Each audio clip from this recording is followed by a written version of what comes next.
Hello बच्चों, आज पढ़ेंगे कक्षा 7 8 ग्रेड अभ्यास पुस्तिका। आप सभी को मंडलेश सर यूट्यूब चैनल में बहुत बहुत स्वागत। चैप्टर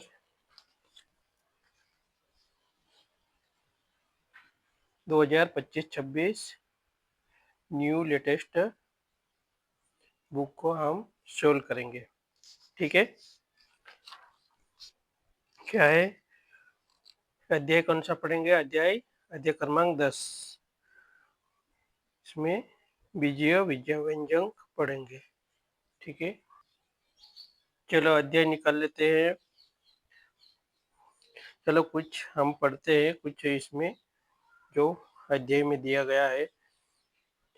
शब्द चर का अर्थ होता है वहाँ राशि जो विचरण करती अर्थात बदलती रहती। चर का मान स्थिर नहीं होता है। एक चर के विभिन्न मान हो सकते हैं। चरों को व्यक्त करने के लिए x, y, l, m इत्यादि का प्रयोग किया जाता है। अचर एक निश्चित मान है, जैसे भी अंक दिए जाते हैं इसमें 4, 2, 7, -11, 100 आदि प्रकार के। इस प्रकार के चर में क्या अंक आते हैं, और जैसे भी XML ये चर में आते हैं और अचर में अंक आते हैं। ठीक है, तो आगे पढ़ते। चारों चरों और अचरों को संयोजित करके बीजीय व्यंजक बनाते हैं, जिसके लिए हम योग, विकलन, गुणन और विभाजन की शक्तियों का प्रयोग करते हैं। जैसे कि 4x + 9, 3x की घात 2 + 7, 8y + 7 इस प्रकार व्यक्त करते हैं। जैसे भी यहाँ पे दिया गया है व्यंजक के पद, यहाँ पे ये व्यंजक के पद दिए गए हैं, यहाँ पे गुणांक दिए गए हैं, यहाँ पे समान पद दिए गए हैं, यहाँ पे असमान पद, फिर आगे दिए गए हैं एकपदी पद, द्विपदी पद, त्रिपदी। इस प्रकार आपको अच्छे से इसका अध्ययन कर लेना चाहिए। ठीक है, प्रश्न अपन अगले प्रश्न में चलते। सही विकल्प में यहाँ पे पहला प्रश्न देखेंगे। दिया गया है x 5x वर्ग y में अचर है। हमको यहाँ से अचर निकालना है। जैसे भी अचर क्या होती है? अचर एक संख्या है, तो यहाँ पे कौन है? अचर 5 है, और x और y क्या है? चर है। तो हम यहाँ पे लिख लेंगे, यहाँ सी आएगा। इसका ऑप्शन क्या आएगा? सी। यहाँ पे सी को गोला भर लेंगे। फिर प्रश्न क्रमांक 2। बच्चों जल्दी जल्दी हल करने की कोशिश करेंगे। कम समय में हम अधिक प्रश्न हल करेंगे। शॉर्ट में इसको अच्छे से समझने के लिए वीडियो को दोबारा प्ले करके देख लीजिए। 3x y की घात 3 में 100 का गुणांक, तो यहाँ पे 100 का गुणांक है, तो 3 गुणित 100 गुणित y की घात 3। तो हमको क्या 100 का गुणांक चाहिए। तो 100 का गुणांक क्या है? तो इसका गुणा करेंगे तो हमको क्या प्राप्त होगा? 3d, 3y की घात 3। ठीक है, यहाँ पे d आ जाएगा। इसका आंसर d पे गोला लगा लो। फिर प्रश्न क्रमांक 3। बीजीय व्यंजक 8xy का मान का समान पद, इसके रिलेटिव समान पद हमको देखना है। तो इसके जैसा कौन सा पद है? इसमें से हमको ए तो नहीं है, बी भी नहीं है, डी भी नहीं है, यहाँ पे सी इसके समान पद है, इसलिए सी। यहाँ पे सी पे गोला भर लीजिए। फिर अगला प्रश्न 5, प्रश्न क्रमांक 4। यदि आपके पास 100 रुपये है और आपने उसमें से 10 रुपये अपने भाई को दे दिए, तो आपके पास रुपये बचेंगे। जैसे कि मेरे पास 100 रुपये है, तो मैंने उसमें से 10 रुपये भाई को दे दिए, तो कितने दिए? 100 में से -10 दे दिए। दिए मतलब माइनस का 10, तो यहाँ पे कौन सा आएगा? डी। डी। जी पे गोला भर लीजिए। फिर प्रश्न क्रमांक 5। प्रश्न क्रमांक 5 का देखते हैं हम। यदि किसी वर्गों की भुजा x सेंटीमीटर है तो क्षेत्रफल ज्ञात कीजिए। जैसे भी किसी वर्ग की भुजा, तो यहाँ पे वर्ग की भुजा ये कैसी है, इसका क्या ज्ञात करना? क्षेत्रफल ज्ञात करना है हमको। तो इसकी 4 भुजा समान रहती है, तो इसका सूत्र क्या है? भुजा का वर्ग। भुजा का क्या है? वर्ग। तो यहाँ पे क्या आ जाएगा? x का वर्ग सेंटीमीटर, तो यहाँ पे c आ जाएगा। मान क्या दिया? c। तो यहाँ पे x x x x। ठीक है। प्रश्न क्रमांक 6। जब a बराबर 0, b बराबर 1, तो a का वर्ग minus a b minus b का वर्ग प्लस 2 का मान ज्ञात कीजिए। ठीक है। तो यहाँ पे ए का मान कितना? 0, बी का मान 1 है। तो अब हम यहाँ पे मान 0 फिट करेंगे। ए का मान यहाँ पे 0, फिर बाद में ए बी का, तो ए का मान 0 और बी का मान 1 है, तो यहाँ पे गुणित में लिख लिया। फिर बी का मान कितना है? 1 है। ए का 1 के ऊपर क्या है? वर्ग है, तो यहाँ पे वर्ग लगा देंगे। फिर प्लस 2। इस प्रकार इसको कोष्टक खोलने पर हम इनको सबको वर्ग कर देंगे। इनके वर्ग यहाँ पे 0 0 -1 प्लस 2, तो इनको हल करने पे हमें 1 प्राप्त होगा। ठीक है।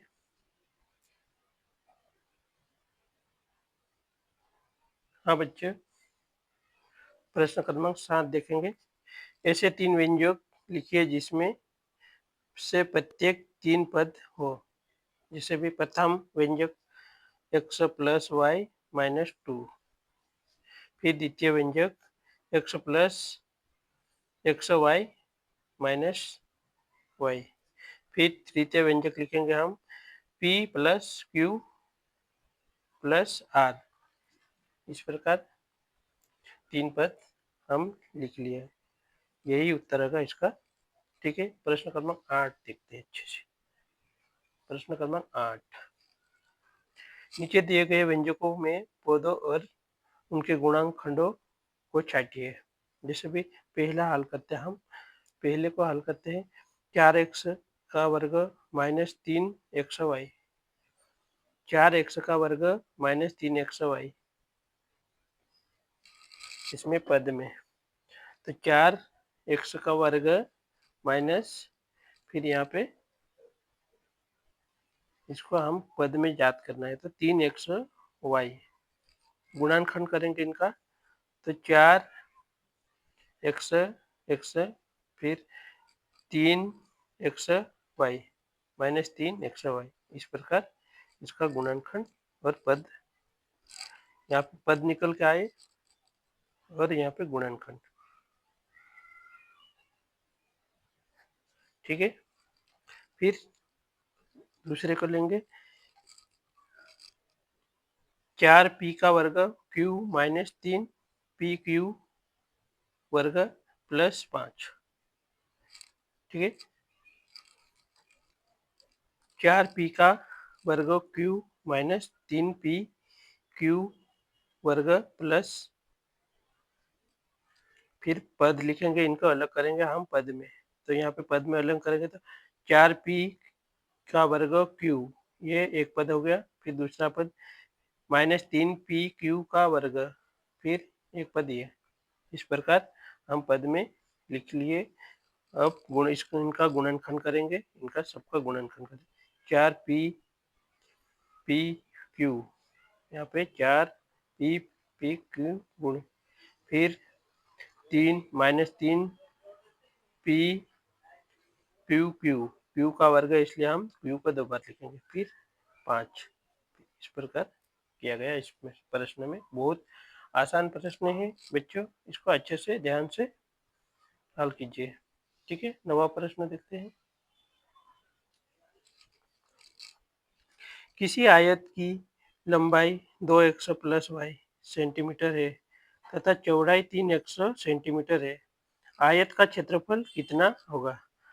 तो हम क्या करना, हमको आयत का क्षेत्रफल ज्ञात करेंगे। क्या करेंगे? आयत का क्षेत्रफल ज्ञात करेंगे। ठीक है, आयत आयत का लंबाई 2x प्लस वाई सेंटीमीटर है। आयत की चौड़ाई 3x सेंटीमीटर है। आयत का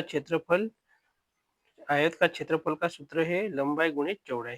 तो हम लंबाई और चौड़ाई को यहाँ पे वैल्यू फिट करेंगे इस सूत्र में। तो यहाँ पे 2x प्लस वाई, फिर यहाँ पे चौड़ाई का मान क्या है? 3x। उनको गुणा करने पर हमें क्या प्राप्त होगा? 2x गुणित 3x प्लस 3x गुणित वाई। इस प्रकार यहाँ पे गुणा करेंगे 3 दूनी 6 x का वर्ग, फिर यहाँ पे 3x वाई। ठीक है, 3x वाई सेंटीमीटर, यही उत्तर है। ठीक है, प्रश्न क्रमांक 10। प्रश्न क्रमांक 10, एक वर्गाकार क्षेत्रों का परिमाप ज्ञात कीजिए जिनकी भुजा 100 मीटर है। क्या है? जिनकी भुजा क्या है? 100 मीटर है। वर्गाकार क्षेत्रों की भुजा बराबर 100 मीटर है। वर्गाकार क्षेत्रफल का परिमाप 4 गुणित भुजा क्या है? 4 गुणित भुजा क्या है? वर्गाकार क्षेत्रफल का परिमाप का सूत्र है 4 गुणित भुजा। तो यहाँ पे हमें भुजा क्या दी गई? 4 गुणित भुजा क्या है? x। तो 4x मीटर यहाँ पे उत्तर आ जाएगा। यहाँ पे ये डायग्राम बनाया गया है। ये भुजा बनी, यहाँ पे 4 भुजा, एक वर्गाकार को इसकी चारों भुजा समान होती है। 4x। ठीक है, बहुत आसान प्रश्न है और आसान भाषा में समझाया गया है। कोई हार्ड लैंग्वेज नहीं है यहाँ पर, सीधी सिंपल लैंग्वेज के माध्यम से हम आपको समझने में आसानी होगी। संख्या m और n गुणनफल के 3 गुने में से संख्या 5 जोड़ने के लिए एक बीजीय व्यंजक प्राप्त कीजिए। बीजीय व्यंजक प्राप्त कीजिए। हल करते हैं। बीजीय व्यंजक m गुणित n गुणित कोष्टक कर दिया, फिर गुणित 3x प्लस 5।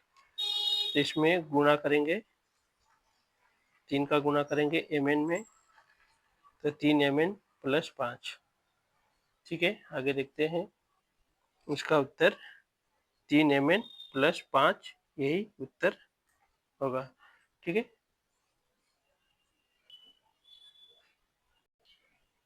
ठीक है बच्चों, अगला प्रश्न, प्रश्न क्रमांक 12 देखते हैं। निम्नलिखित व्यंजकों में वे पद छांटिए जो अचर नहीं है, उनके गुणांकन नहीं, संख्यात्मक गुणांक भी लिखिए। संख्यात्मक गुणांक भी लिखना है और अचर नहीं है। जैसे भी पहला लेते हैं आप, 4 प्लस एक्स वाई। पहला चर पद क्या है? इसमें चर पद एक्स वाई चर पद है इसका। फिर संख्यात्मक गुणांक क्या है इसका? 1 है। संख्यात्मक गुणांक क्या है? 1 है।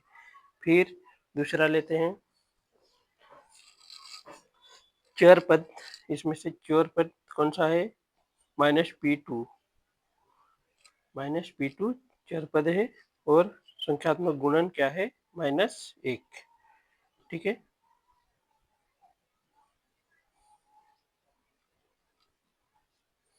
फिर तीसरे वाला लेते हैं प्रश्न।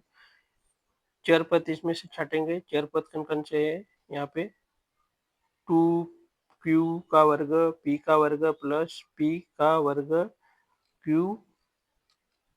तो इसका ये क्या है? चर पद है और इसका संख्यात्मक गुणन यहाँ से 2, ये संख्यात्मक गुणन आ जाएगा। फिर यहाँ पे इधर से 1 p का वर्ग, तो p का वर्ग क्या है, तो इसका वर्ग करेंगे तो 1 ही आएगा, 1 का मान, इसलिए इसका गुणांक यही है। फिर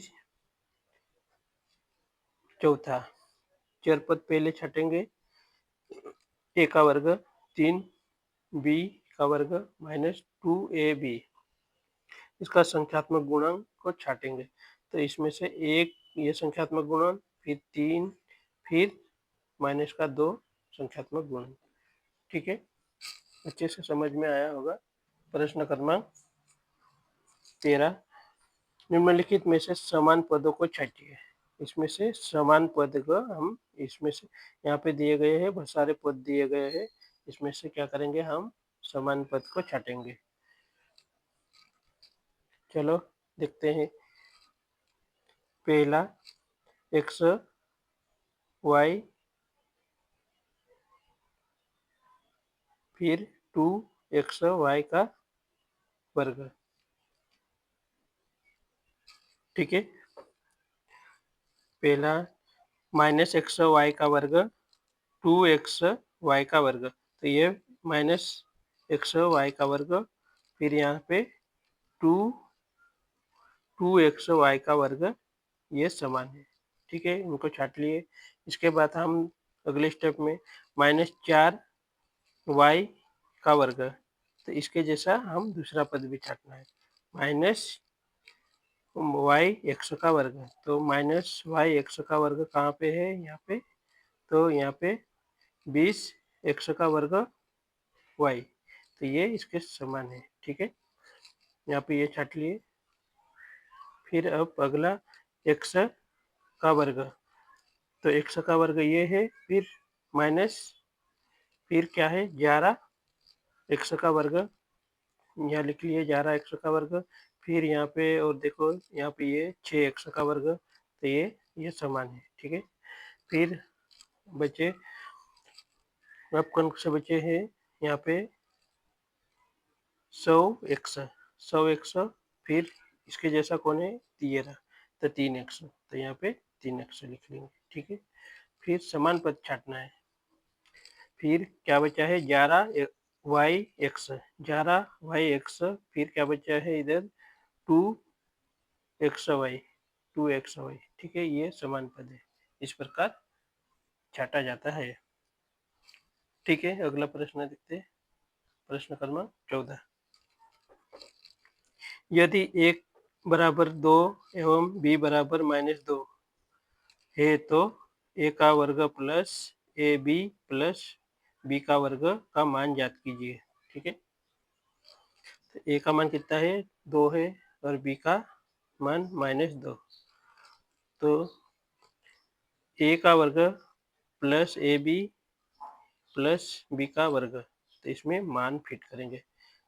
a का मान कितना है, 2 का वर्ग है, तो फिर 2 का वर्ग लगा देंगे, प्लस फिर b का मान कितना है, नहीं a b, तो a का मान लिखेंगे पहले, फिर b का -2 है, तो यहाँ b का मान लिख लेंगे, फिर प्लस b का वर्ग, तो b का क्या है -2 है, तो b का इसमें वर्ग कर देंगे। ठीक है, वर्ग कर दिया। हाँ, इसके बाद हम अब उनको हल करते हैं। a का वर्ग यहाँ पे 2 बार लिख लिए, फिर यहाँ पे